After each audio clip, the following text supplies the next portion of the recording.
Hello guys, welcome back to my channel. Welcome to finance market. Welcome to another video. तो इस video के अंदर हम लोग जानेंगे कि सुप्रीम कोर्ट की तरफ से बैंकों के लिए क्या अपडेट आया है, बैंकिंग सेक्टर के लिए मॉरिटोरियम पीरियड को लेकर के। तो देखिए, बात कुछ ऐसी है। आपको पता है कि जो रिज़र्व बैंक ऑफ इंडिया है वो बैंकों के लिए या बैंक्स के लिए मॉरिटोरियम पीरियड लागू करवा दिया था 1 मार्च से लेकर के 31 अगस्त तक।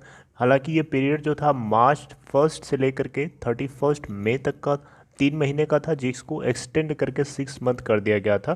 तो इस बीच में जो मॉरिटोरियम पीरियड इसको हम बोलेंगे, तो मॉरिटोरियम पीरियड में जो टर्म लोन थे जिनके ऊपर गवर्नमेंट ऑफ इंडिया ने कहा था कि 2 करोड़ या 2 करोड़ से नीचे के जितने बोरोवर्स हैं उन लोगों ने उनमें से वो लोग जिन लोगों ने मॉरिटोरियम पीरियड का लाभ उठाया है, का फ़ायदा उठाया है, उनको इंटरेस्ट ऑन इंटरेस्ट यानी कंपाउंड इंटरेस्ट नहीं पे करना होगा, वो वेव ऑफ कर दिया जाएगा। इसको लेकर के government of India finance ministry ने एक एफिडेविट के जरिए सुप्रीम कोर्ट को बताया था, लेकिन सुप्रीम कोर्ट ने ये बातें गवर्नमेंट ऑफ इंडिया से कहा था कि ये बड़ी बड़ी बातें करने से ऐसा नहीं होगा, आप जो बोल रहे हैं उसको करके दिखाइए, इम्प्लीमेंट करके दिखाइए। ठीक है, तो यहाँ पे गवर्नमेंट ऑफ इंडिया ने उसी से जुड़ी हुई एक एडिशनल एफिडेविट में क्या कहा है, और आज की हियरिंग है, आज की जो हियरिंग हुई है सुप्रीम कोर्ट में इस बात को लेकर के, क्या वो फाइनल हियरिंग हुई है, इसके बारे में भी हम लोग जानने की कोशिश करेंगे। तो ये एक छोटा सा रिमाइंड कराना था आपको पीछे का। अब आइए देखते हैं आज क्या हुआ। सुप्रीम कोर्ट, आप देख सकते हैं, मुझे उम्मीद है कि आप लोगों को ये स्क्रीन जो है विजिबल है। सुप्रीम कोर्ट आज जो है ट्यूसडे को जो है डिफ़र कर दिया, यानी इस हियरिंग को 18 नवंबर को डिफरमेंट कर दिया गया है। यानी आज की जो फाइनल हियरिंग होनी थी, आज फाइनलाइज होना था मैटर, लेकिन वो हुआ नहीं। 18 नवंबर तक आपको अपनी आइज़ को बना के रखना है, इसके ऊपर टिका के रखना है, क्योंकि 18 नवंबर तक बैंकिंग सेक्टर के ऊपर अभी भी पार्शली एक प्रेशर बना रहेगा। ठीक है, तो यहाँ पे बेसिकली हुआ ये है कि रिजर्व बैंक ऑफ इंडिया और फाइनेंस मिनिस्ट्री की तरफ से एक एडिशनल फाइल करी गई थी, एडिशनल एक एफिडेविट फाइल करी गई थी सुप्रीम कोर्ट में, ये बताते हुए कि फाइनेंशियल और नॉन बैंकिंग फाइनेंशियल इंस्टीट्यूशंस, ध्यान से सुनिएगा, फाइनेंशियल और नॉन बैंकिंग फाइनेंशियल इंस्टीट्यूशंस जो हैं वो ऐसे एलिजिबल बोरोवर्स जिन्होंने लोन मॉरिटोरियम का फ़ायदा उठाया है, उनके अकाउंट में, जो स्पेशली 2 करोड़ या 2 करोड़ से नीचे वाले बोरोवर्स हैं, उनके अकाउंट में कंपाउंड इंटरेस्ट और सिंपल इंटरेस्ट के बीच का जो डिफरेंस होगा वो अमाउंट उनके अकाउंट में क्रेडिट कर दिया जाएगा बाई नवंबर 5। सुना आपने, 5 नवंबर से पहले पहले। अब देखिए, यहाँ पे बात कुछ ऐसी है, मैं आपको समझाने की कोशिश करता हूँ। देखिए, जैसे सपोज़ करिए कि 1 मार्च से ले करके, हाँ जी, 1 मार्च से ले करके 31 अगस्त तक सपोज़ करिए, इस 6 महीने के पीरियड में आपने सपोज़ करिए आपकी ईएमआई चलती थी। ओके, तो आपकी जो ईएमआई है, मान लीजिए आप इस टाइम में अगर आप नहीं दे पाए होंगे, तो आपने लोन मोरेटोरियम का फ़ायदा उठाया, तो इस केस में आपके ऊपर जो इंटरेस्ट ऑन इंटरेस्ट बैंक ने चार्ज किया है, वो चार्ज आपको नहीं देना है, राइट। तो अब आप क्वेश्चन कर सकते हैं कि उस पीरियड में तो मैंने बैंक को कुछ दिया ही नहीं, क्योंकि मेरे पास पैसे ही नहीं थे, मेरा बिजनेस बंद था, है ना, मेरे टर्म लोन्स तो उस समय जा नहीं रहे थे, मेरी ईएमआईज तो उस समय क्लोज थी क्योंकि मैंने दिया नहीं। तो इस केस में बैंक हमें क्रेडिट क्यों करेगा, राइट।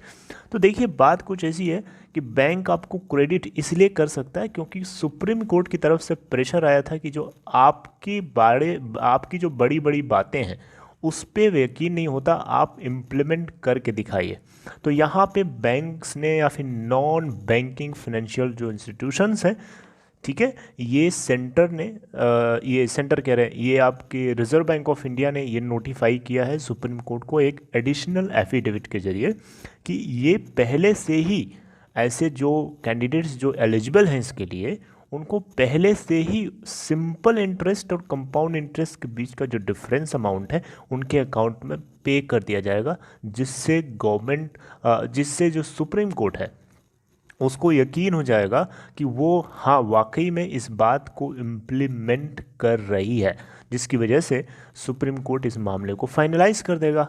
तो ये एक कन्फर्मेशनल स्टेप है गवर्नमेंट ऑफ इंडिया, ये रिजर्व बैंक ऑफ इंडिया की तरफ से उन सारे एलिजिबल कैंडिडेट्स के लिए जो लोगों ने लोन मोरेटोरियम का फ़ायदा उठाया है, 2 करोड़ या 2 करोड़ से नीचे वाले लोग।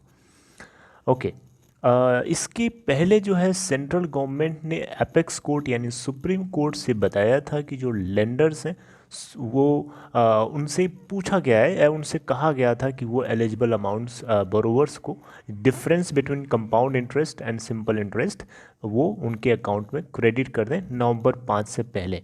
ये सेंटर की तरफ से बेसिकली ऐसा कहा गया था कि वो ऐसा करें बैंक्स बेसिकली। तो यहाँ पे एक तरीके से देखा जाए तो अच्छी चीज़ है, एक कंफर्मेशन हो जाएगा तो जिससे बैंकिंग सेक्टर को यही चीज़ तो चाहिए थी सुप्रीम कोर्ट को कि बैंकों को मतलब ये मामला ये चीज़ क्लैरिफाई नहीं हो पा रही थी ना। सुप्रीम कोर्ट में जब एफिडेविट गवर्नमेंट ऑफ इंडिया की तरफ से सेंटर की तरफ से फाइल किया गया था उसमें इन्होंने क्लैरिफाई नहीं किया था कि ये वेव ऑफ करने की बात तो कर रहे हैं लेकिन ये कब करेंगे, कौन करेगा, इसी चीज़ की कंफर्मेशन चाहिए थी जिसको government of India centre RBI के साथ मिल करके ये पूरा करता हुआ दिख रहा है। हालांकि जो नेक्स्ट डिफर्ड डेट है हियरिंग की वो है 18 नवंबर। फुल फाइनल हम लोगों को वहाँ से पता चलेगा कि एक्चुअली में क्या हुआ है। ये चीज़ यहाँ पे लिखी भी है, आप यहाँ से इस चीज़ को कंफर्म कर सकते हैं। ये देखिए यहाँ से मैंने आपको बताया है, मैं सुना देता हूँ आपको पढ़ के, आई होप कि आप देख भी पा रहे होंगे।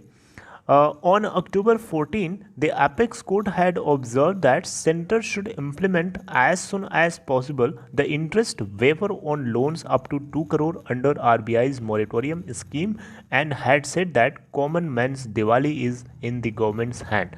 मतलब एक आम आदमी, एक आम पर्सन की जो दिवाली है वो गवर्नमेंट के हाथों में है। अगर गवर्नमेंट कुछ ऐसा करती है कि उनके अकाउंट में कुछ पेमेंट कर दे तो इससे कंफर्म हो जाएगा और आम आदमी जो है अपनी दिवाली भी अच्छे से मना लेगा। तो ये अच्छी बात है। लेट्स सी कि 18 नवंबर को सुप्रीम कोर्ट की तरफ से क्या फाइनल डिसीजन निकल के आता है। So this is all about this video. मैं उसके ऊपर रिसर्च करूँगा, अपनी नज़र बना के रखूँगा आप लोगों को अपडेट करने के लिए। बहुत अच्छे से रिसर्च करने की कोशिश रहेगी और फाइनल अगर जजमेंट आ जाता है तो बहुत अच्छी बात रहेगी। So I hope you like this video. If you like it please give a thumbs up to this video. If you are new to finance market, make sure to hit the subscribe button and also make sure to hit the bell icon to get notifications timely. And if you or your friend is willing to open Demat or trading account, then don't forget to click the link given in description box of this video to open your account in Upstox. Upstox is a very leading platform. It provides you a very least brokerage charges, right? So don't make delay. Go and check it out. Take care, guys.